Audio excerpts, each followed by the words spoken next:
Hola, hola, hola, hola. Buenos días, buenas tardes, buenas noches, desde donde nos estéis viendo, cuándo nos estéis viendo. ¿Qué tal? ¿Cómo estáis? Bienvenidos, bienvenidas a un nuevo club de lectura simétrico. Un miércoles más estamos aquí para pasar un ratito juntos, juntas. Ya veo un montón de gente uniéndose, por supuesto, nuestro queridísimo invitado de hoy, Luis. ¿Estás preparado? Dame unos minutitos mientras la plataforma va avisando a nuestros queridos asimétricos y asimétricas que ya estamos en el aire. Bueno, nada, ¿qué tal? ¿Cómo estáis? Simplemente un par de cositas a comentar.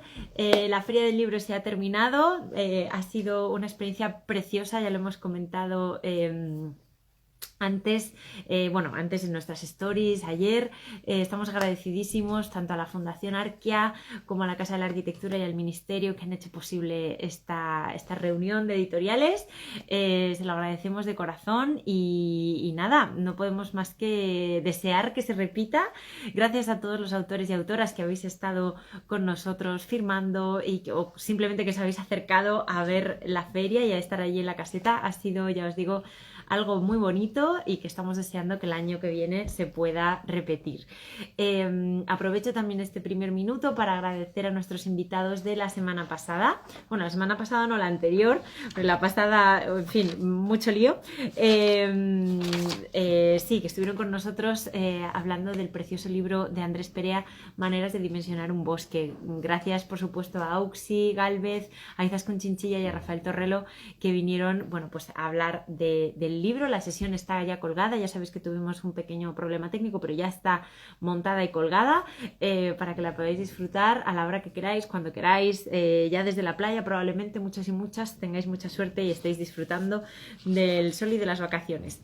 Bueno, os recuerdo también que tanto en esta casillita de aquí como en este simbolito con la interrogación podéis trasladarnos vuestras preguntas, vuestros comentarios para el invitado de hoy, como os decía, con el que vamos a hablar, Luis Navarro. Vamos a hablar de este libro, La Dimensión Imposible.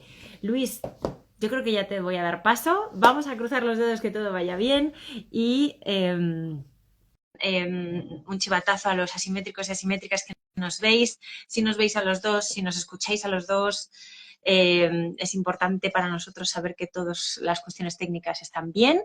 Vamos a ver si conseguimos que Luis se pueda unir y que nos veamos ambos en pantalla. Vamos a ver. A ver, Luis, que me manda una invitación. Vamos a ver si conseguimos. Esta mañana ha ido todo bien a las 12. Vamos a ver si ahora lo sigue estando y todo está en orden. Luis, te estoy venga a aceptar digamos, la propuesta de invitación y te he mandado la invitación para transmitir en directo conmigo. Por algún motivo no te está dejando entrar por lo que veo. A ver. Vamos a intentarlo de nuevo. ¡Ay! Ahora sí. ¡Hola, María, Luis! ¿qué tal? Muy ¡Ay, qué buenas, ¿qué alegría! tal? Por fin, ya estoy con todo el mundo. Mira, yo parece que me sorprendo cada vez que va todo bien, pero es que es real, me sorprendo porque para que no nos pase cosas raras. Bueno, Luis, bienvenido. Oye, qué fondo más chulo tienes ahí detrás, lo, ¿no? lo tengo todo preparado para vosotras y vosotros. Madre mía, Lo he oye, me preparado encanta. todo. He Me preparado ahí encanta, me encanta. un stage para vosotras. Un stage, ahí Sí, precioso. Oye, sí, sí. bienvenido al club de lectura. Muchísimas gracias No. por acudir a la llamada, por decir que sí. Gracias. No, gracias a toda la familia asimétrica, porque vamos, esto es como, ya te lo dije, esto es como un club así privado que uno siempre tiene como ganas ¿no? Como ser miembro, ¿no? O sea, ¿qué esconden en ese club? Pues yo quiero ser parte de ese Pues, club y me apetecía mucho pues ser ahora parte del lo club. vamos a descubrir. Ahora lo vamos a descubrir contigo aquí. Bueno, como os decíamos, hoy venimos a hablar de este precioso libro, La Dimensión Mm, Imposible. Bueno, mira que llevo mis uñas a juego incluso. Bueno, me encanta esto. No me había dado cuenta hasta ahora. vale. Eh, bueno, es el número 13 de la colección poliédrica, ¿vale? Mm, Lo vamos a contar porque me parece, para que luego no se nos olvide, que a veces mm, se me olvida, pero es número 13 de la colección poliédrica que coeditamos con Iniciativa Digital Politécnica de la UPC, de la Universidad Politécnica de Cataluña, a quienes mandamos un abrazo enorme desde aquí y las gracias infinitas pues, por seguir adelante en este proyecto. Luis, si te parece, como hago siempre en mm, todas estas sesiones, voy a presentarte primero. Yo sé sí. que todos los que están ahí detrás saben muy bien quién eres, perfectamente, pero por si acaso hay alguien que está despistadillo, le ponemos en situación, Vale. ¿vale? Luego les hacemos examen, a ver si saben. Eso. Luego os hacemos un par de preguntitas, a ver qué tal. Bueno, lo dicho. Bueno, estamos, como veis, con Luis Navarro, arquitecto por la Universidad de Alicante y doctor por la Universidad Politécnica de Madrid. Luis, una parte de tu trabajo es la Mm, docencia y has sido docente y has impartido docencia tanto en la Universidad CEU Cardenal Herrera como en la Universidad Internacional de La Rioja. En la actualidad, además, eres profesor de expresión gráfica, composición y proyectos en la Universidad de Alicante. ujú, Eh, Tu labor académica e investigadora pues, ha sido premiada también, por supuesto, en diferentes bienales. Vamos a mencionar aquí pues, la española, la iberoamericana, la de arquitectura y urbanismo. Y, por supuesto, otra parte, gran parte, por supuesto, de tu trabajo es, digamos, los proyectos, la mm, construcción, la obra, por así mm, decirlo. Y esto lo haces desde 2012 ujú, junto con Carlos ujú, Sánchez, con quien has fundado y sí. tienes en marcha el Ujú, estudio La Herrería Architecture ujú. Office. Me encanta porque es que es la herrería sin H. Igual Sí, ahora nos sí, lo puedes sí. explicar esto. Vale. Igual ahora esto nos lo puedes contar, Sí. porque además por vuestras obras pues habéis recibido numerosísimos reconocimientos. Vuestra obra ha sido también muy publicada en diferentes medios, pero vamos a mencionar, por ejemplo, el primer premio Europan 15 Ujú, o el primer premio de la Bienal Internacional de Cracovia en 2017, ujú. por mencionar algunos, porque hay muchísimos más. Y hoy vienes como autor de esta colección poliédrica, Mm, con este libro, La Dimensión Imposible, que ujú. además os cuento que se me ha olvidado el otro, pero es que viene en doble Sí. edición, en edición en castellano, que es la que tengo yo aquí en la mano, y edición en catalán, que lo sepáis, por si acaso hay alguien que prefiera leerlo en catalán, que sepáis que también está disponible en ese idioma. Pues nada, Luis, bienvenido. Cuéntanos un poco, yo creo que te toca arrancar Sí. o por lo menos poner en situación aquí a los asimétricos y asimétricas, qué es lo que Mm, tenemos entre manos con muy la bien. dimensión imposible, ¿no? ¿Qué es esto? Pues sí, Cuéntanos. ¿qué es esto, no? ¿Qué es lo que voy a traer aquí, no? Este libro maravilloso, escrito por alguien tan maravilloso como yo, tan simpático. Bueno, mira, perdóname, lo primero de todo que me salte un poco el guión porque, o sea, lo primero que quiero hacer como un reconocimiento a la colección poliédrica. O sea, un poco para que también la gente se haga un marco temporal. La dimensión imposible, explicaré también este nombre tan curioso que tiene. Es fruto de un trabajo de más de 5 años de investigación que yo realizo en la Politécnica de Madrid para mi tesis. Y bueno, pues vi la convocatoria, si no recuerdo mal, fue en el año 2022 y bueno, pues Ujú. allá que me lancé. Es uno de los dos títulos premiados de esa convocatoria. Lo comento esto por dos cosas. La primera, porque sé que tenéis una convocatoria abierta y desde aquí quiero animar a todo el mundo a que se presente, porque bueno, para mí ha sido aunque hemos tardado estos 2 años, porque yo entiendo que es un trabajo largo de edición, Sí. traducción también por la edición catalana y demás. Bueno, ha sido como un viaje maravilloso Mm, todo el proceso, ¿no? mm. De como de encauzar y de encaminar esta tesis hacia una publicación escrita.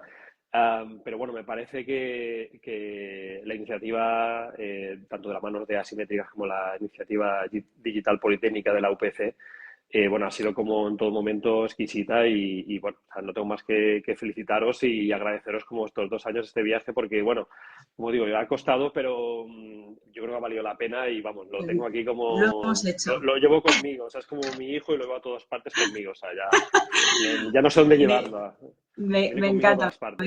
Luis. Muchas gracias también a vosotros, ¿no? También por presentar esas propuestas y como Mm, dice Luis, esta nueva convocatoria está abierta hasta el 1 de julio. Abriremos otra también muy cercana a esa fecha, probablemente no quiero avanzar ninguna fecha concreta porque aún no se ha decidido, pero que sepáis que a los que no os dé tiempo en julio no pasa nada, que habrá otra cercana, ¿vale? Pero si tenéis algo ahí, podéis entrar a la web de Poliédrica en la UPC y ahí está todo el proceso que se sigue para poder hacer la selección de textos. mm, Gracias por decirlo, ujú, Luis. Me lo voy a apuntar también para decirlo al final. muy bien. Bueno, pues a ver, la verdad es que el título, o sea, la colección, vamos, me viene genial, ¿no? Porque al final has hecho esta pequeña introducción de mi currículum y al final soy yo una persona con una visión bastante poliédrica, ¿no? Porque al final estas un poco tres piernas en las que me muevo, ¿no? Estas tres patas de la mesa que digo yo, al final la parte de la profesional, ¿no? Que tiene que ver con mi como oficina, que vamos desarrollando proyectos, hemos presentado a diferentes concursos nacionales e internacionales.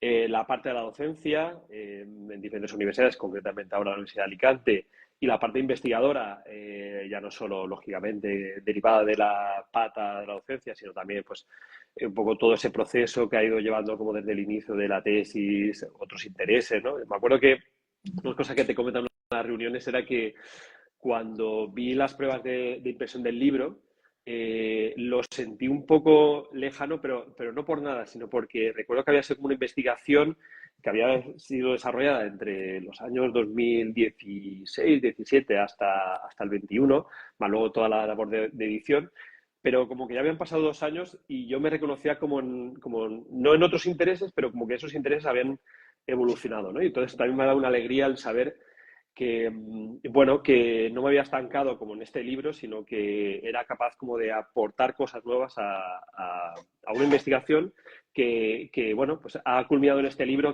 pero para mí continúa, ¿no? Y que, vamos, que puede aportar muchas cosas nuevas a este libro. Esto es muy interesante, Luis, porque al final un libro también en parte es un viaje, ¿no? Mm, Igual que una investigación es como una especie de expansión del territorio intelectual también, ¿no? Y que tú te puedas dibujar, y esto es precioso lo que estás contando, ¿no? mm, Que de repente, bueno, pues tus intereses no se han estancado, han seguido ujú. evolucionando y te has seguido formando. Yo creo que eso es muy, muy bonito. Me gustaría que nos contaras, si quieres, un poquito el origen de esa investigación, o sea, cómo arrancas quizá con esa tesis para luego contarnos cómo ha sido la transformación al libro, porque como Mm, decimos aquí, una tesis no es un libro, hay mm. que hacer un proceso muy largo Efectivamente, hasta efectivamente. llegar a lo que Sí, tenemos aquí hoy, ¿no? Pero ujú, sí me gustaría que les contaras un poco cómo nace sí.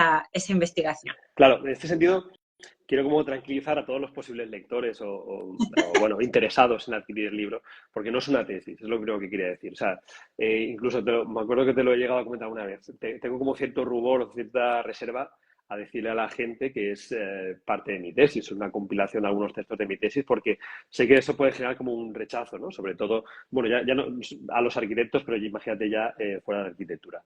Mm. Efectivamente, sí, la investigación pues parte, yo creo que como todo investigador joven seguramente en nuestro país, ¿no? Que con unos cursos de postdoctorado, perdón, de posgrado, los cursos de doctorado y demás. Entonces, uno va como enlazando una serie bueno, de intereses, de personas que va conociendo, etcétera, etcétera. También hay un pequeño inciso por un momento así vital de la investigación que fue el año 2018. Pero bueno, hasta que culmina como en un documento, ya sabéis, ¿no? Los que os habéis enfrentado a una tesis, un documento académico, científico, ¿no? Que tiene que también cumplir un formato, bueno, una serie como de protocolos y de cuestiones burocráticas, ¿vale? Entonces, un poco también el reto fue, digamos, modular, voy a decirlo así, esa investigación para llevarla como bueno, dirigirla hacia un libro.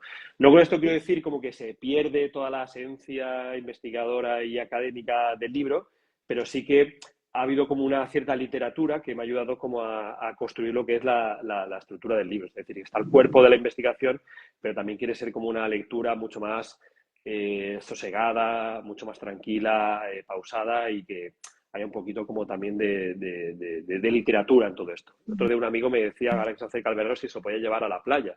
Y le he dicho que sí, que perfectamente, que hay Hombre, claro que sí. pero me lo podréis llevar a la playa como lectura de verano y por supuesto que sí, o sea, vamos, para lo que queráis, ahí Pues os que puedo además, acompañar a este libro. es que además seguro que hay asimétricos y asimétricas que ya están de vacaciones, seguro, dándonos mucha envidia a los que no.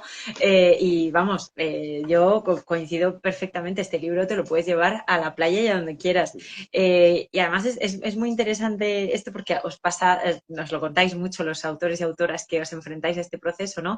Dejar atrás la tesis o que la tesis sea un poco el detonante de otras muchas cosas. Y esto es un Sí. libro como tú dices, que está, digamos, preparado y contado de una manera, bueno, diferente y desde una transformación de ese entendimiento de la investigación, ¿no? Y eso también es importante. Sabemos que es un proceso duro, lo Sí. sabemos, pero es importante también, ¿no, No, Luis? es un proceso, a ver, no lo diría tan duro, o sea, es decir, hay una parte en la que, por supuesto, nos acompañáis desde asimétricas y desde la edición, o sea, convertirlo como, o sea, esa labor de edición que yo sé que no es fácil, pero bueno, nos sentimos también como muy bien acompañados, pero luego lo que también te he dicho, ¿no? Es saber incorporar como una serie de nuevas visiones que a lo mejor durante la tesis han pasado más por alto porque hay como que demostrar una serie de, voy a decirlo así, de valores Uh -huh. y cuando llega algún momento, es decir, te puedes como desprender de como de esta cierta corsé que a veces te impone la tesis para hablar de una manera mucho más libre. Uh Entonces, -huh.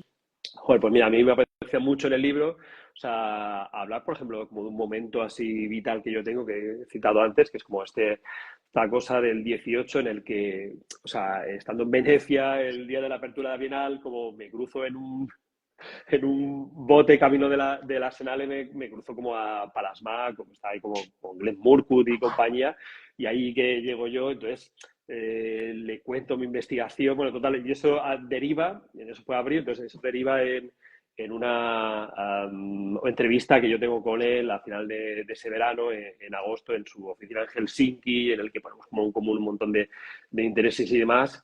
Y bueno, pues me apetecía como incorporar esa entrevista. No sé, que a lo mejor puede ser que no tenga como tanta cabida en una tesis, pero que creo que aquí, por ejemplo, puede ser como, no sé, muy pertinente el que aparezca, ¿no? O sea, que todo ese tipo de agentes, pero también como de momentos en el que van apareciendo esa investigación y que se van incorporando y que van nuevas visiones y demás, a mí no sé, me aprecia mucho que estuvieran como en este libro, ¿no? Y eso creo que también te lo permite la labor editorial. La verdad es que sí, además, bueno, luego hablaremos de la Muy entrevista que bien, está al final del libro, muy bien. pero me gustaría arrancar, digamos, vamos a meternos en harina y que nos cuentes, a ver, ¿qué es esto de la dimensión imposible? Explícanos este título tan maravilloso y a la vez tan intrigante. Cuéntanos. Bueno, pues hay días que incluso hasta yo me lo pregunto. Todavía no sé muy bien contestar qué es la dimensión imposible. Me han preguntado de todo. Si voy a hablar de astronomía, de geometría, de cosas más tangibles a cosas menos tangibles. Bueno, realmente la dimensión imposible, ahí tengo que decirlo, tengo que hacer un reconocimiento, tengo que admitir mi culpa. No es un concepto que me invento yo, sino que es un concepto que tomo prestado. Entonces, esto viene de un texto que además está al inicio del libro, en el que yo me apropio de un concepto que habla el filósofo francés Georges Didi Huberman, que él habla, heredando muchas de las cuestiones planteadas, del aprendizaje de Merleau-Ponty, él, refiriéndose a la percepción del objeto, él habla como de dos dimensionalidades contradictorias que existe a la hora de aproximarnos al objeto, al espacio. Él habla de una dimensión visible, que es un poco la que todos coincidimos en ver, y habla de una dimensión imposible.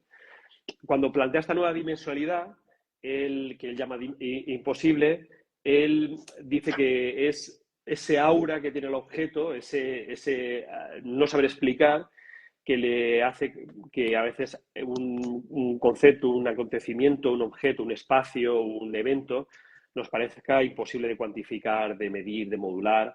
Una dimensión que a veces es inestable, que es cambiante, que es temporal, que es indefinida de partida, pero que en definitiva, y como él dice, aquí voy a como leer textualmente, está sujeta a todos los juegos perceptivos, sensoriales, técnicos o conceptuales que el observador y el artista, en este caso yo voy a interceder ahí el arquitecto, puedan plantear. Entonces, un poco el libro hace un viaje en torno a tres conceptos, que ahora si quieres hablaremos de ellos, en el que va transitando sobre todos aquellos momentos, aquellos lugares, aquellos espacios, aquellos objetos que en un momento determinado quizás a veces no somos capaces de medir o de cuantificar o de explicar.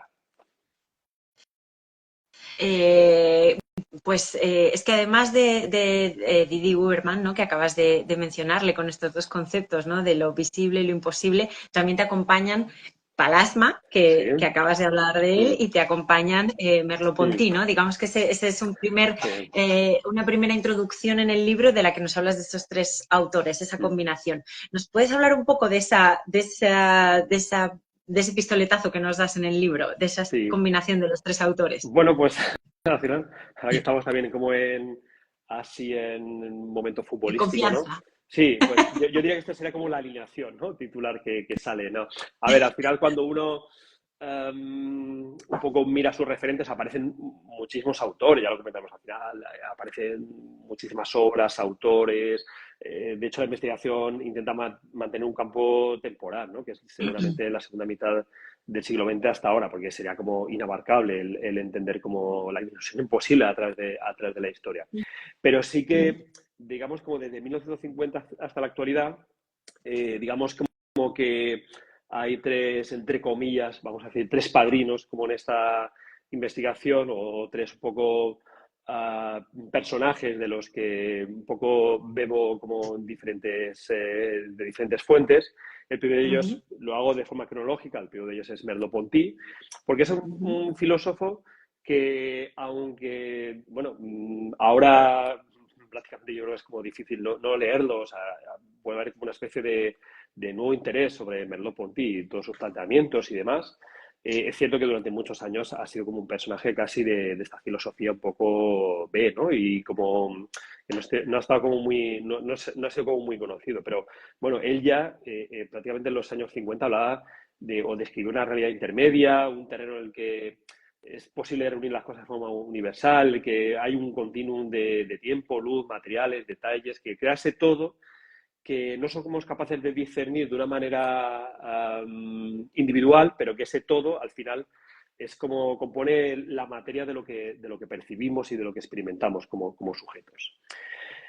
Trazando esa línea temporal pero también conceptual, como he dicho, Huberman lo que hace es también beber de estas experiencias y de estas reflexiones que también francés le precedió, para hablar como de este nuevo concepto de la manera de percibir del objeto, ¿no? Y hablar de estas dos dimensionalidades.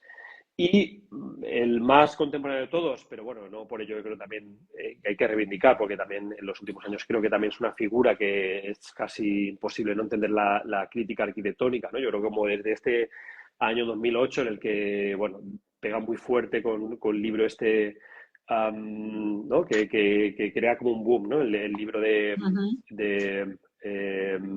Palasma, ¿no? Entonces, yo creo también como hay una especie de reivindicación bueno, de las cuestiones sensoriales, perceptivas, atmosféricas y demás.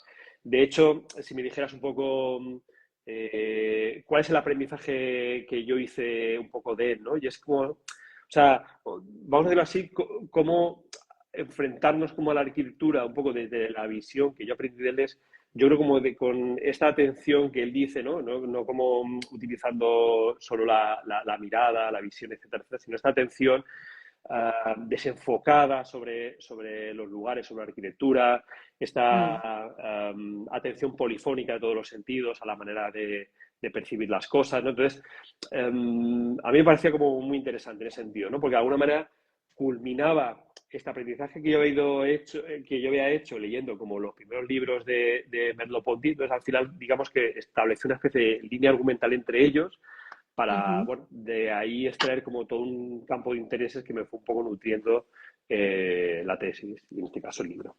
Y que además esto se ha reflejado un poco también en la propia estructura del libro, ¿no, Luis? O sea, que tenemos tres autores y tenemos tres capítulos principales, por así decirlo, de este libro, que no son directamente relacionales, porque al final, como tú dices, están creando un universo, pero sí hay esos tres conceptos que me Mm, gustaría también que nos los contaras un poquito, ¿no? mm, Está lo sensorial, lo perceptivo y lo atmosférico, mm. ¿no? Estos tres conceptos que, digamos, presentan o estructuran el libro, pero que en realidad luego se relacionan todos entre sí a lo largo del texto, Mm, ¿no? Y es muy mm. bonito verlo. ¿Nos quieres contar un poco un poquito de cada uno de esos tres conceptos y luego entramos quizá a los Venga, capítulos? muy bien. A ver, bueno, efectivamente, tú lo has desvelado. O sea, el índice es muy sencillo porque son tres capítulos, tres grandes capítulos. Luego una serie de, como de puntos o de subcapítulos, pero básicamente son tres capítulos: lo sensorial, lo perceptivo y lo atmosférico. Esto también lo hice así porque te permite varias cosas. Lo primero es que uno puede leer incluso el libro de forma salteada. Yo podía empezar leyendo lo perceptivo. No es como una novela que necesito como leer desde el principio, sino que puedo salteando. Pero lo bonito como de leer los tres capítulos es un poco lo que he dicho esto de Merleau-Ponty, que es al final una especie de entrecruzamiento de diferentes viajes que yo voy haciendo por lo sensorial, lo perceptivo y lo atmosférico, para que todos esos tres capítulos compongan esa especie de, ¿no?, de continuum experiencial, de viaje polifónico, etcétera, etcétera. Bueno, otra cosa que quería apuntar que me parece también importante es que, si te das cuenta, no hablo de los sentidos, la percepción, ¿no?, como de una manera así categórica, y la atmósfera, que seguramente sí que son conceptos que estamos más acostumbrados a leerlos de forma separada, como en diferentes libros divulgativos, sino que habla de lo sensorial, lo perceptivo y lo atmosférico. ¿Por qué? Porque realmente yo lo que acudo es como a la categoría, ¿no? Quiero hablar como de la categoría de lo sensorial en el objeto, en el espacio, en la arquitectura, en la experiencia, la cualidad de lo perceptivo y la cualidad de lo atmosférico. Eso para mí era muy importante que quedara claro y que no fuera como simplemente sustantivos o como una frase, sino que habla de una cualidad. Y luego realmente para mí son como, entre comillas, tres lugares, pero no tres lugares físicos, son como tres lugares en el que uno reconocerse, ¿no? Porque al final hay como mucha, ahora, incluso lo podemos como ver en la televisión, ¿no? O sea, vuelve ahora otra vez como a descubrirse el cuerpo, ¿no? Entonces como hablamos de experiencia multisensorial, hablamos de inmersión, de marketing, de atender a los sentidos, a conquistar, ¿no? Cuando vamos a un evento quieren que sea una experiencia inolvidable, cuando vamos a cenar quieren que cada bocado sea todo Una una explosión sensorial en experiencia, nuestro cuerpo, ¿no? exacto. Todo el mundo ahora es sensorial, ahora es muy perceptivo, etcétera, etcétera, ¿no? Entonces, lo bueno, yo que también quería un poco, bueno, vamos como a acotar esto, ¿no? Todo ahora no puede ser como maravilloso, ¿no? Porque al final, detrás de todo esto, como hay todo un trabajo de investigación de muchos años, que ha habido como muchos autores que ya han explorado sobre todo eso y que ahora parece como que ha creado como un nuevo boom, ¿no?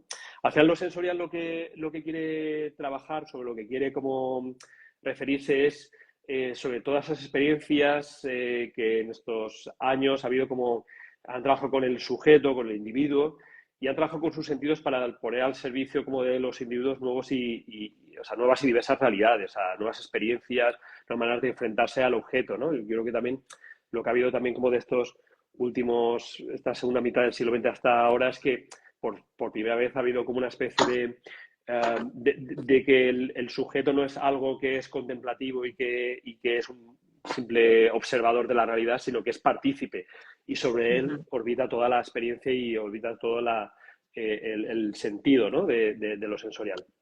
Lo perceptivo, hablaba de todos sus autores y trabajos que utilizan el cuestionamiento perceptivo como una herramienta para reinventar la propia percepción, ¿no? En el que sobre el eje central del espectador se trabaja con su capacidad para alterar bien el medio o bien la propia percepción del individuo para crear como nuevas realidades.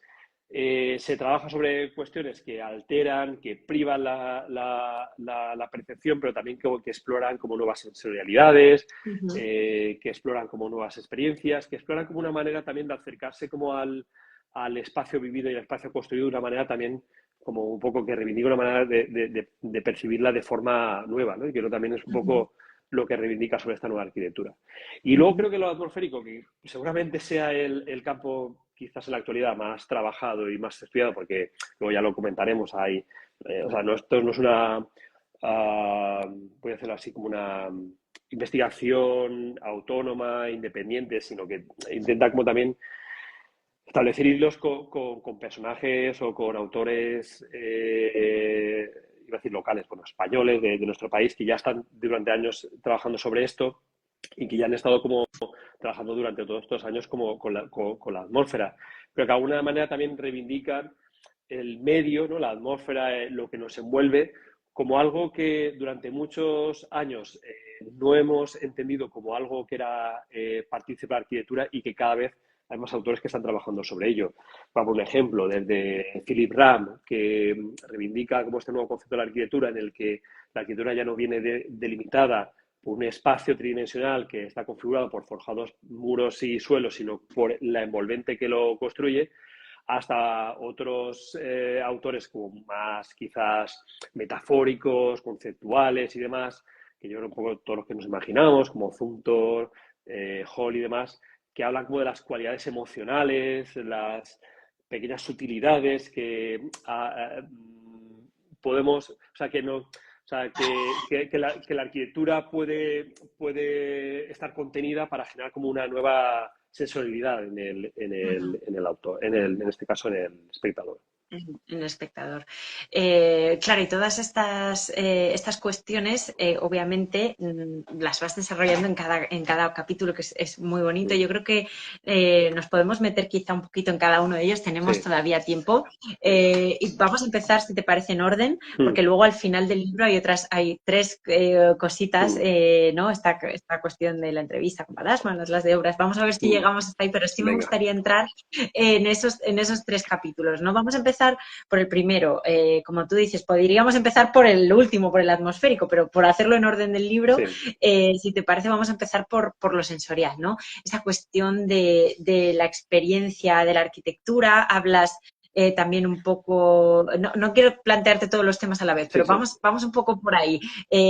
Cuéntanos, desde lo sensorial, incluso quizás seguro que lo sé yo, que igual tienes algún fragmento preparado para leer, Mm. y podemos hablar un poco de esa experiencia de la arquitectura, de la multisensorialidad. Cuéntanos un poco. Bueno, a ver, los sensores yo creo que empieza muy bonito. No, a ver, si no lo digo yo, ¿quién lo va a Que decir? es muy bonito.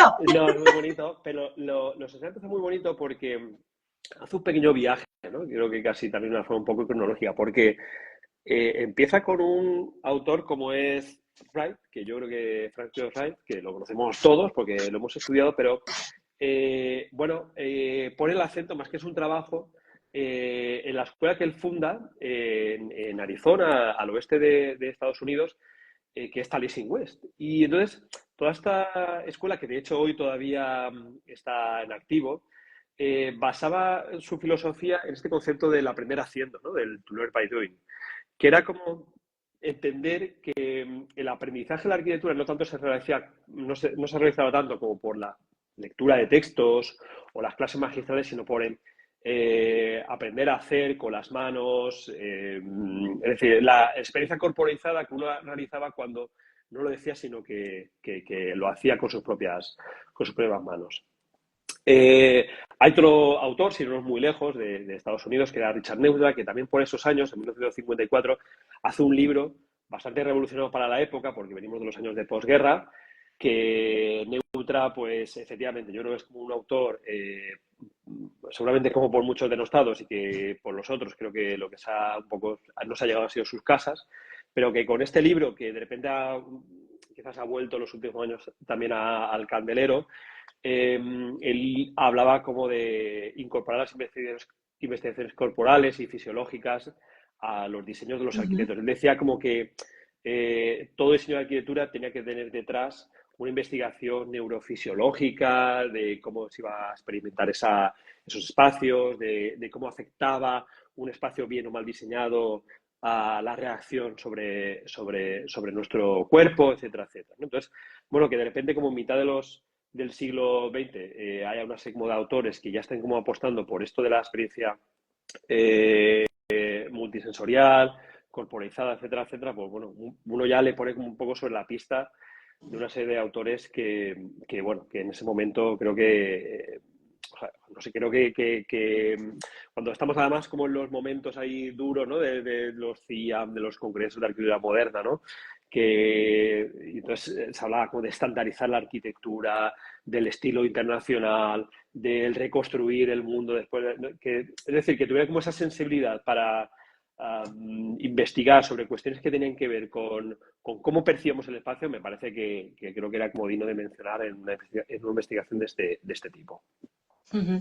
Porque además en este capítulo, Luis, es muy bonito que efectivamente empiezas con Wright, ¿no? Y con toda esta cuestión, Mm, pero terminas con Ligia Clark, ¿no? También, o sea, quiero decir que de mm, repente hay un recorrido brutal mm, en ese mismo capítulo, sobre todo porque aparecen dos temas que me parecen bonitos que quizá los puedas contar, ¿no? Este sentido áptico, ¿no? mm, Este entendimiento del sentido áptico de la mm. arquitectura y luego el tratamiento del propio cuerpo, como decías. Perdón un segundo, por favor, un poquito menos de ruido en la sala. Perdona, Luis. ¿No? Esta cosa que tú antes comentabas, decías, bueno, es que ahora mismo somos más conscientes de nuestro propio cuerpo, de nuestra propia sensorialidad y Mm. sensibilidad o sea, ante la arquitectura, ¿no? Me gustaría que hicieras ahí un poquito de hincapié en estos dos temas, si quieres, Claro. ¿qué te parece? A ver, efectivamente, hay un viaje que empieza, ahí lo dejaré, ¿no? Empieza con Red y acaba pues con autoras como Clark, como Rebecca Hort, como Marina Abramovic, con Ana Mendieta. Y bueno, en medio pasan muchas cosas. Como empiezas con Red y acabas con Ana Mendieta, pues el que lo quiera saber tendrá que comprar el libro y disfrutarlo y darnos ahí como su feedback, ¿no? Uh Bueno, -huh. al final, lo que hace también este capítulo, estas autoras y todos estos personajes que van apareciendo a lo largo de este capítulo, es reconocer que al final nosotros como personas estamos conectadas al mundo a través de nuestros sentidos, a través de nuestra piel.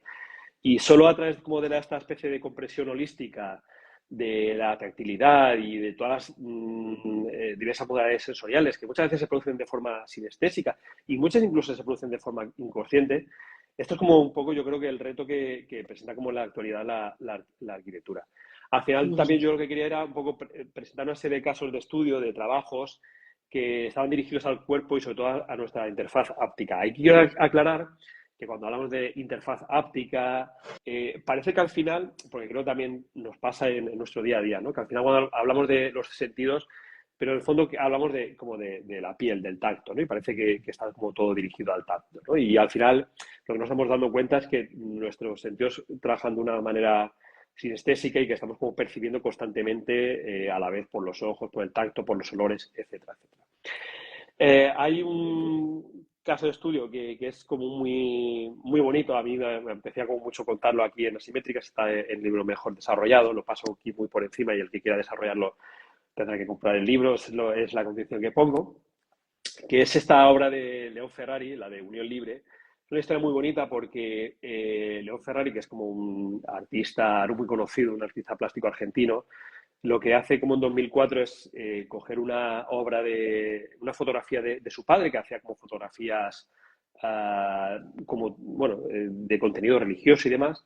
Entonces lo que coge es como una fotografía, en este caso, de una mujer desnuda, y sobre esa fotografía inscribe en braille un poema del poeta surrealista André Breton, en el que básicamente lo que hace es una descripción del cuerpo desnudo de una mujer, ¿no? Entonces, básicamente una obra que todo el mundo, o sea, la única manera de percibirla era mediante el tacto, ¿no? Como un poco la manera de percibir de la gente que no puede ver, de los ciegos. Uh -huh. Entonces, lo que hace es como convertir una obra que estaba o aparentemente pudiera estar dirigida hacia la vista, porque uno percibe el cuerpo desnudo de una mujer, lo tiene que ir descubriendo, solo puede descubrir a través del braille, ¿no? Entonces, a través del tacto, de esta condición áptica, de ir como leyendo, ¿no? En braille el poema de André Breton, que está haciendo una descripción Uh -huh. de esa fotografía, de ese cuerpo desnudo,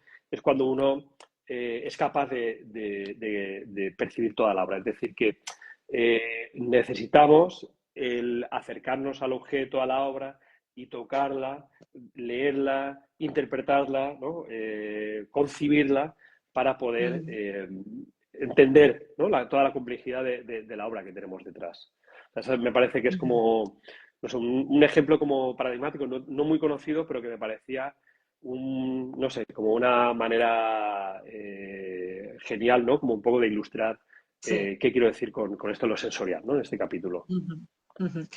Pues fantástico. Yo estoy contigo. Tienen que comprar el libro para saber cómo es ese viaje, ¿no? Porque nos dice Mara, por ejemplo, dice, qué ganas de leerlo, me encanta con estos ejemplos que pones Wright y Clark, Sí. intuir que trabajas en las entrañas del entendimiento sensorial, Mm. más allá de tiempos y geografías.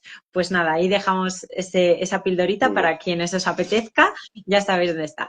Vamos a pasar a lo perceptivo, Mm, si quieres, Luis, mm, vamos a pasar al siguiente capítulo.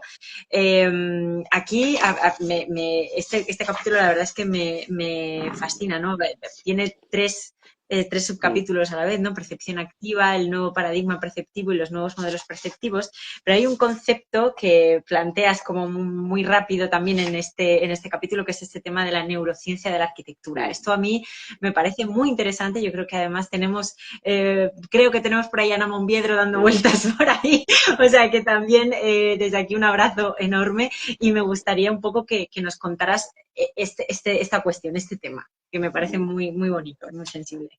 Bueno, efectivamente, este sería seguramente el capítulo que un poquito, no me gusta decir la palabra más técnico, pero sí que entra ya como en cuestiones un poquito más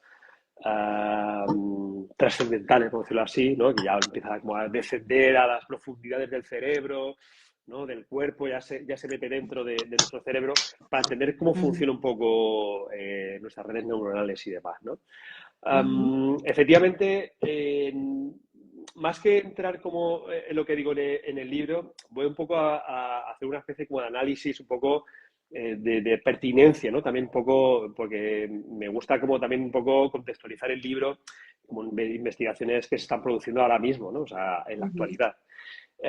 Y efectivamente como un redescubrimiento de la neuroarquitectura y de que todo esto al final tiene una derivada de todos los congresos que se han ido haciendo en Estados Unidos, en ANFA y demás, sobre el tema de la neurociencia, que han participado con muchos agentes, médicos, sociólogos, biomédicos, etcétera, etcétera, pero por fin ya están incorporándose los arquitectos a estas cuestiones. Era curioso, ¿no? Porque durante muchos años ha estado investigando sobre cómo afecta el espacio a nuestra salud física y mental y lo ha estado como haciendo muchos agentes, pero no los arquitectos, ¿no? uh Por -huh, fin creo que los arquitectos ya se han puesto las pilas en este sentido y creo que hay un redescubrimiento también como de esta condición neurofisiológica del espacio. Aquí también voy a hacer una pequeña pildorita porque joder, quiero hacer como una reivindicación y es que ahora que dices, ahora miedo, tengo aquí como varios espías en el chat porque son compañeros de escuela de investigación. Entonces también quiero reivindicar, porque soy parte docente de un nuevo máster de neuroarquitectura que va a empezar este curso próximo en la Universidad de Alicante. Tengo que decir aquí, perdona como por el No, no, no, marketing, este como momento este es un publicitario, pero espacio, sí, este es un espacio, es, Luis, para compartir proyectos interesantes y por eso lo he mencionado y lo he dicho porque quiero que lo cuentes. lo cuento, lo cuento. Bueno, pues es el primer, y tengo que decirlo porque nos quejamos de que no estaban llevando la delantera en otros países y demás, pero por fin ya vamos a contar en nuestro país. Además, lo tengo que decir así de una manera como orgullosa, porque vamos a ser pioneros y es el primer máster en neuroarquitectura que se va a producir como en nuestro país, en España. Va a empezar como el próximo otoño en Alicante. Bueno, pues, por supuesto aquí invito a todo el mundo que esté interesado a participar de la manera que consideren interesante, porque al final no deja de ser, no es tanto una oferta, sino que yo creo que empieza a ser ya una demanda que es constatable yo creo, en la sociedad, que cada vez hay más gente interesada en cómo percibimos el espacio, en cómo afecta a nuestra salud física y mental, algo que también ahora se está como reivindicando mucho, ¿no? Por fin el atender a las cuestiones de salud mental y cómo, en este caso, los arquitectos podemos ayudar a cuestiones que tienen que ver con algo tan vital como la salud, porque ya no estamos diciendo si un espacio me gusta, no me gusta, no estamos diciendo si esa plaza es cómoda o incómoda, sino que estamos empezando a hablar ya de cómo un espacio público, una ciudad, etcétera, etcétera, afecta a mi carácter, afecta a esta cosa anglosajona que se utiliza mucho, a mi mood, ¿no? A mi estado de ánimo, Ujú, y cómo incluso desde la arquitectura podemos como propiciar espacios más saludables, espacios que joder, estén pensados como para la ciudadano, para la ciudadanía, para todos los públicos y sobre todo también para colectivos que seguramente tengan como ciertas disfuncionalidades y que necesiten también espacios como muy concretos, ¿no? Para mejorar su salud y su rendimiento. ujú, ujú. Por cierto, que estaban saludando los alumnos y alumnas de la Universidad de Alicante, contando también y apoyando el máster. Desde Pues, aquí, un abrazo también para ellos y para ellas. Claro, es que me parece, la verdad que aparte de súper interesante y muy necesario hablar de estos temas, hay una cuestión aquí que también está detrás, que es nosotros los arquitectos y las arquitectas con ese poder de diseño para convertir los espacios en bueno, en cosas que les sienten bien a las personas, no solamente que les gusten o no les gusten en un sentido mm, estético de la palabra, mm, sino en algo que pueda acompañar, como tú muy bien dices, a la salud y al bienestar de todas las personas que lo vayan a habitar o a utilizar, mm. ¿no? Es que me parece fantástico. Como se nos echa el tiempo encima, Luis, voy a Sí, pasar a lo atmosférico porque no venga. quiero dejarme ese tema. Eh, y efectivamente, tú antes decías, no lo llamo atmósfera o no lo, o sea, no lo llamas en términos, digamos, en nominales, nominativos, pero sí que es verdad que aquí en este primer capítulo arrancas como con una doble definición o por lo menos Mm, una contraposición entre atmósfera y aura, ¿no? ujú. Cuéntanos un poco esto porque me parece dos términos preciosos, pero que sí que es verdad que establecen como una manera de plantear este tema de lo atmosférico. Muy bien. Cuéntanos. Pues mira, me va a venir genial porque joder, tenía como la ilusión de leer algunos fragmentos del libro, que los había preparado con toda la ilusión del mundo y se Pues me acaba el venga. tiempo encima y digo, bueno, me los voy a dejar, pero mira, este sí que es uno, me había dejado, me había hecho un extracto por capítulo, los otros pues los voy a obviar, pero este me apetecía mucho. Y es que, fíjate, hay un poco todo este mundo del atmosférico, o sea, también tiene varias visiones, que lo de poliédrica también me viene genial, porque es una visión también muy poliédrica esto de la atmósfera, ¿no? Pero bueno, hay un momento determinado como de investigación que yo descubro una autora australiana, Teresa Brennan, que Ujú. ella tenía un libro, no lo he encontrado en castellano, ¿vale? Pero bueno, está en inglés muy interesante y lo recomiendo a todo el mundo, que es de Transmission of Affect, ¿vale? La transmisión del afecto, en el que ella empieza, la primera página de su libro dice, ¿hay alguien que al menos una vez haya entrado en una habitación y haya sentido la atmósfera? Tal vez inconscientemente y sin saberlo percibimos las características particulares de ciertos espacios, por ejemplo, los sonidos de la casa de nuestros abuelos, los sonidos de ciertas calles en ciertos momentos del día, o las cualidades sensoriales que transmiten ciertos pueblos o diferentes partes de una misma ciudad. Esto es, cuando las personas comparten un espacio, el estado de afecto de una persona, la ansiedad, la alegría, etcétera, puede transmitirse a otras sin que necesariamente sean conscientes de ello.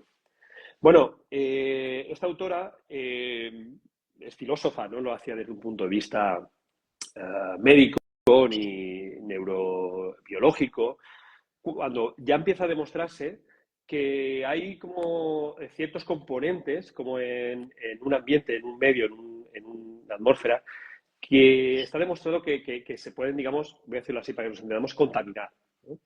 Además, yo recuerdo que cuando estaba escribiendo esto, lo recuerdo perfectamente cuando estaba escribiendo este capítulo, fue la época del COVID. Entonces, me sentí todavía más reforzado en mi idea porque de repente una cosa sobre la que nadie había un poco reparado hasta el momento empezó a darnos miedo, ¿no? Entonces, ese medio, esa atmósfera que compartimos, ese Intercambio, medio, ¿no? ¿no? Ese Sí. intercambio que compartimos, que hasta ahora nos parecía algo inocuo, de repente empezó a parecer como algo peligroso, cuanto Mm. menos peligroso, ¿no? Porque empezamos a intercambiar fluidos, virus, ¿no? Es como algo que percibimos como negativo. Empezamos a tener en cuenta, voy a hacerlo así de manera física todavía, que dentro de estas cuatro paredes hay un ambiente, ¿no? Que compartimos. Bueno, pues no solo compartimos, por supuesto, fluidos, virus y demás, sino que también compartimos emociones, compartimos sensaciones, compartimos estados de ánimo. Eso nos hace, por ejemplo, que cuando uno llega a un concierto y ve gente vitoreando, etcétera, etcétera, o cuando nuestro equipo marca gol, nos contaminamos de un estado de euforia, pero cuando llegamos, por ejemplo, bueno, pues, no sé, a un tribunal de cuando hicimos el final de carrera, pues de repente nos ponemos tensos porque se desprende esa aura, que es lo que quería decir, Mm. bueno, de seriedad, incluso hasta en algún momento creo que todos hemos pasado por ahí de tensión, ¿no? Bueno, pues al Y final un tanto. poco esa es un poco la explicación que quería dar, ¿no? O sea, al Ujú, final la atmósfera es un concepto que yo no me he inventado, es un concepto que viene desarrollándose filosóficamente desde el siglo XVIII, en el que ya en la atmósfera se entendía como ese medio que compartíamos los seres humanos, pero sí que ya digamos, como a finales del siglo XX, ha empezado a haber como una reivindicación de la atmósfera, de ese aura que compartimos, ¿no? ujú, Y que aura, no quiero enrollarme con esto, aura es como un concepto filosófico que viene como de Walter Benjamin y que él habla como de esa penetrabilidad que tiene la percepción del objeto, es decir, que la obra de arte, él hablaba de la obra de arte y entonces decía que por mucho que yo me quise acercar a la obra de arte, siempre existe una lejanía, ¿no? Que me produce, ¿no? Que por mucho que yo me quiera acercar a ella, siempre va a existir una distancia, ¿no? Entonces, él de una manera, vamos a decirlo así, más filosófica que física, él hablaba como del aura que poseen los objetos, ¿no? En este caso, como las obras de arte. Bueno, pues al ujú, final, el aura es, transportada a la arquitectura, es esa dimensión atmosférica, por decirlo así, que me produce un espacio cuando entro o cuando lo percibo y me produce como una sensación de, bueno, positiva o negativa, ¿no? De vigor o de extrañeza, de incomodidad, al revés, de alegría por reconocerme en un lugar familiar, etcétera, etcétera. ujú. Mira, nos pregunta Moisés Chávez si podemos repetir el nombre de la autora que has citado. Sí, Luis, la Teresa autora. Brennan. Repite, Teresa, repite, perdón. Teresa Brennan, Brennan, perdón. Y nada, si la buscáis, tiene un libro muy interesante, como he dicho, y bueno, pues, otra manera de volver a vender mi libro. Bueno, lo compráis y ahí os lo cuento Y de ahí lo tenéis manera. todo. Os Eh, resumo un libro en inglés de 200 o 300 páginas con unos conceptos súper interesantes. Pues, Luis, además en ese capítulo, que es que me apetece por lo menos mencionarlo, hablas también de arquitectos que están utilizando la atmósfera como una herramienta más o como una capa más, por así decirlo, Sí. dentro de sus proyectos, ¿no? Mm. Antes mencionabas a Zumthor o Mm. a Steve Paul, Sí, a Philip Ram, pero sí, también pues tenemos el ejemplo de Sanaa o de Juan Navarro Balibé, por sí. ejemplo, ¿no? Ujú. Me interesa mucho que nos hables, digamos, desde la praxis, o sea, Mm. cómo arquitectos y arquitectas están teniendo ya en cuenta todas estas variables, todas estas entradas también de la capacidad de la arquitectura, pues para despertar todos nuestros Mm. sentidos e incluso Mm. emociones, ¿no? Emocionalidades. Mm. Cuéntanos un poquito de esto, antes Pues de casi terminar. no, venga, lo voy a intentar como contar muy resumido, pero podría estar aquí horas y horas. Lo Mira, sé. todo esto empieza, bueno, esto empieza como en el año, un poco para intentar poner el contexto, en el año 98 hay un artículo de Mark Wigley que en la revista berlinesa Daedalus, él habla de la arquitectura de la atmósfera. Entonces, Ujú, esa cosa de la arquitectura de la atmósfera, él dice que toda arquitectura, seamos o no conscientes de ello, produce la atmósfera. ujú, De hecho, lo que en su opinión más nos fascina como de las grandes obras de arquitectura es que crea una atmósfera que no sabemos de hecho seguramente no seamos capaces de describir, pero que la percibimos y enseguida afecta a nuestro cuerpo, ¿no? Y entonces nos hace, como he dicho antes, pues, de repente como nos pone alegres o nos crea como una preocupación, etcétera, etcétera. Entonces, ujú, yo creo que a partir de ese momento empieza también como una serie de autores que ya estaban trabajando sobre ello. Entonces, lo curioso un poco cuando yo me meto en este mundo de las atmósferas es descubrir que había como muchos campos de interés, ¿no? Entonces, yo de alguna manera los englobaba como una serie de autores, como he dicho, Zumthor, Pallasmaa y demás, que realmente la atmósfera la tratan desde un punto de vista más conceptual, más metafórico, ¿no? Entonces, yo creo que ¿cuántas veces? Yo creo que fácil, ¿no? Si buscamos en Google atmósfera y arquitectura, todos vamos a acabar como las temas de Valls, ¿no? No quiero ujú, caer tampoco como en esta cuestión muy tópica, pero creo que todo el mundo, ¿no? ¿Por qué? ¿Por qué la atmósfera ahí? Pues es lo agradable, el lugar, lo vaporoso, lo emocional, ¿no? Entonces, ahí la atmósfera trabaja desde un punto de vista más conceptual, más metafórico, más sobre nuestras emociones y demás. Pero en la actualidad hay una serie como de autores, más ya entrados como en el siglo XXI, que han entendido la atmósfera como una manera en la que la atmósfera consiste en la total desmaterialización del objeto arquitectónico, ¿no? Ahí seguramente entrarían muy bien los arquitectos japoneses, con Sanaa, con Ishigami, etcétera, etcétera, ¿no? Que ellos trabajan como a la manera de construir totalmente la envolvente para simplemente construir como un medio, ¿no? Que es Un al ambiente, final sí. un ambiente, ¿no? Que es el que nos hace como reconocernos dentro de un espacio que además nos es agradable, ¿no? Entonces, ellos la estructura la minimizan al máximo, juegan con los reflejos, lo vaporoso del ambiente, ¿no? Como estos museos de Sanaa o estas instalaciones de Ishigami que nos cautivan, ¿no? Ahí también Casi digo, como creo que, como una atomización, ¿no, Luis? Un poco... claro, sí, sí. de- Luego también, sí, esto lo digo, pero me decía mucho también, ¿sabes? Luego hay también como, no son los japoneses, luego, por ejemplo, yo hablo de instalaciones como las de Coste y Ram o de François Roche, que te llevan como al límite de la experiencia, ¿no? Casi a estados como de límite de la percepción. Pero luego, por ejemplo, también aquí en España, y ahí también lo quería decir, o sea, tenemos la suerte de nuestro país contar con muchos autores que ya están trabajando con las atmósferas o que ya han hablado de las atmósferas de una manera como evidente, ¿no? Yo aquí quiero citar, por ejemplo, a Cristina Yefren, que tienen como un artículo súper interesante en unas revistas del Croquis y en el que ellos titulan la atmósfera material del jardinero del jardinero digital, ¿no? El que hablan como de la atmósfera como el nuevo trabajo del arquitecto en generar estas emociones, etcétera, etcétera, ¿no? De hecho, ellos han trabajado mucho con ellos.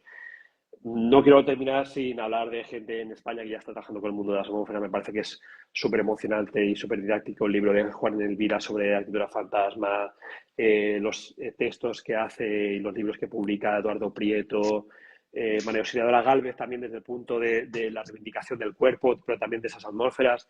O sea que, por suerte, creo que en este país contamos con muchos autores que han estado ya trabajando con el tema de las atmósferas. Y ya llegados como un punto en el que ya esto de la atmósfera se convierte ya en una cuestión ya iba a decir, cuestión de estado, cuestión científica, ¿no?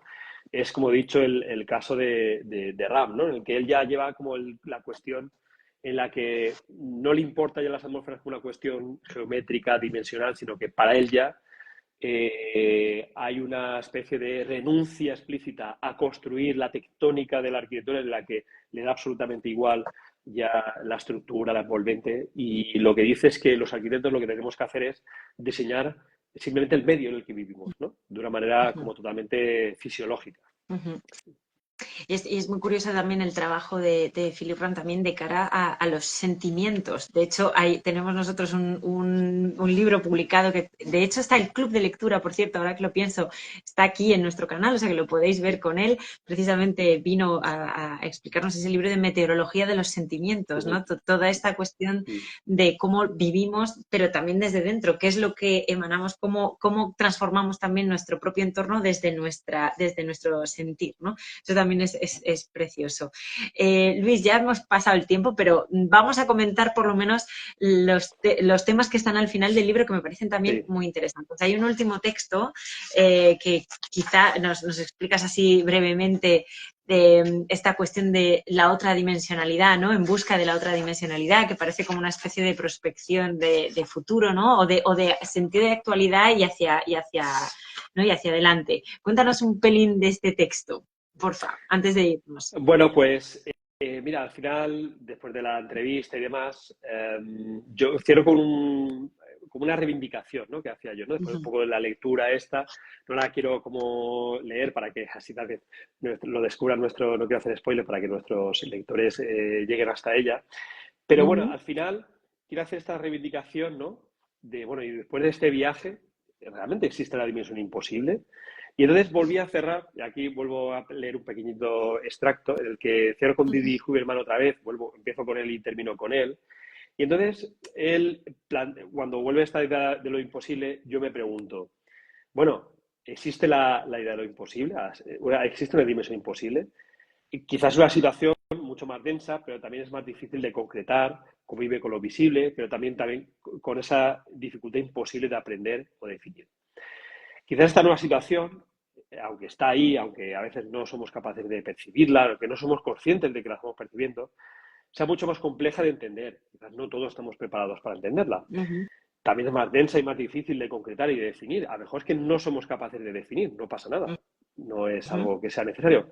Pero convivir en un mundo soñado entre lo visible y lo imposible puede escapar a nuestra razón, pero también seguramente será mucho más complejo y enriquecedor para nuestras vidas. Bueno, yo un poco aquí con lo que quiero terminar diciendo, que creo que todos debemos, no sé, podemos darnos el gusto, ¿no? De intentar como descubrir esta dimensión a veces no tan visible. Al final un poco también hay que hacer una reivindicación como de no quedarnos solo con lo que es lo que primero que percibimos, lo primero que vemos, sino que vivimos rodeados todos los días, pero no en la arquitectura, ¿no? En relaciones sociales, en nuestra relación con el medio, de cuestiones que a veces no son perceptibles en nuestros sentidos, o percibimos pero no somos conscientes, o somos conscientes pero no somos de describir la sensación, si es agradable, si no es agradable, pero es esa aura, ¿no? Seguramente en la que convivimos, ¿no? Entonces, creo que esta dimensión imposible, que muchas veces no somos capaces de medir, de cuantificar, de describir, de explicarle a alguien, me parece que es lo que hace también como rica la vida, ¿no? Y lo que también, un poco lo que a veces, aunque escapa de nuestra razón, para mí sería como muy interesante y un poco lo que invito a la gente a descubrir, ¿no? A esa dimensión imposible de las cosas que nos rodean, de las cosas bellas, de las cosas agradables, pero bueno, también de saber describir o intentar percibir un espacio que a veces no es muy agradable, pero que puede ser igualmente interesante. Bueno, Ujú. ahí dejo un poco el reto a nuestros lectores. Espero también sus comentarios y bueno, oye, pues puede ser también esto como la apertura de una posible nueva vía de investigación que To- seguramente aún ya podamos describir. Totalmente. Totalmente de acuerdo. Yo creo que nos vamos a quedar aquí, Luis. Hay alguna cosa más dentro del libro, pero también lo vamos a dejar como Sí, misterio y que lo vayan descubriendo los lectores y las lectoras cuando se asomen al libro. Te agradezco muchísimo este ratito que nos has dedicado, este tema tan complejo, tan interesante. Bueno, tengo aquí las notas de hoy, son, bueno, o sea, claro. increíbles. O sea, que que vamos, que esto da para muchísimo más. Esperamos que esto sea solo el primero de Sí, otras muchas publicaciones que podamos hacer juntos y para sí, explorar este camino tan bonito y a la vez tan complejo, ¿no, Luis? sí. Aprovecho para recordaros a todos y a todas, Ay, ibas a decir Sí, algo, Luis, que te he no, interrumpido. muy rápido, no. Sí. Quería terminar un poco también como empezó, dando las gracias, por supuesto. Y luego, bueno, aunque esta es, para mí la siento como la primera herramienta así como difusión pública que hago del libro, que salió hace muy poquito, hace apenas un mes y algo.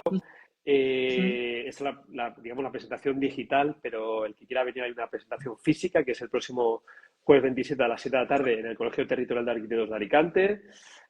Bueno, espero que sea como la primera de muchas viajes que vaya haciendo este libro y su presentación por todo el mundo. Pero bueno, empezamos en Alicante el próximo 27 a las 7.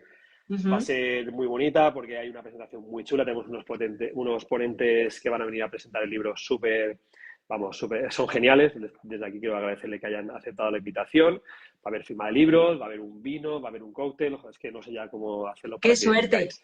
O Para el sea, que no esté en sé, no Alicante, que sé, se acerque si yo puedo y terminar yendo, voy a ir porque es que vamos, o sea, es que de verdad, el vino, el libro, los invitados, de verdad. todo va a estar genial ese día. Estáis invitados a que vengáis y bueno, y luego intentaremos hacer como las grandes bandas de rock. Pues si no, haremos tour por toda España para presentar este libro. Una tournée por toda España para representar Exactamente. el libro y para, pues vamos a por ello, Luis, de verdad, encantados de tenerte. Recordaros a todos y a todas que el libro, tanto en su edición en español, en castellano, como en catalán, está disponible en nuestra tienda online, los dos también sí, pero por favor en librerías. Sé que se ha acabado la feria del libro, sé que ahora ya no hay ese descuento, pero las librerías siguen siendo nuestras mejores aliadas en esta aventura editorial. Sin ellas no podríamos seguir adelante. Así que por favor os pedimos que siempre que queráis comprar un libro asimétrico, vayáis a una librería sea, a la que queráis, lo encargáis y estamos seguros de que ellas os van a ayudar en todo. Así que desde aquí lo dejo dicho. Luis, enhorabuena, gracias por Muchas gracias. todo. Os recuerdo también, por cierto, aprovecho que lo he dicho, que lo hemos dejado al principio, pero también al final, el Call for Books nuevo de Poliédrica cierra el 1 de julio, ¿vale? Para todos y todas aquellas que queréis presentar algo, ahí lo tenéis, en la web de Poliédrica en la UPC, ahí lo tenéis listo. Y nada, Luis, felices de tenerte en Asimétricas, en Poliédrica, y que este sea, lo dicho, el primero de otros muchos que van a llegar, ¿vale? Vendrán más. El primero, pero no será el último. Muchas No. gracias por todo. Un abrazo muy fuerte, Chao. Luis. Cuídate. Chao. Gracias. Chao, chao. Un abrazo a todos. Chao.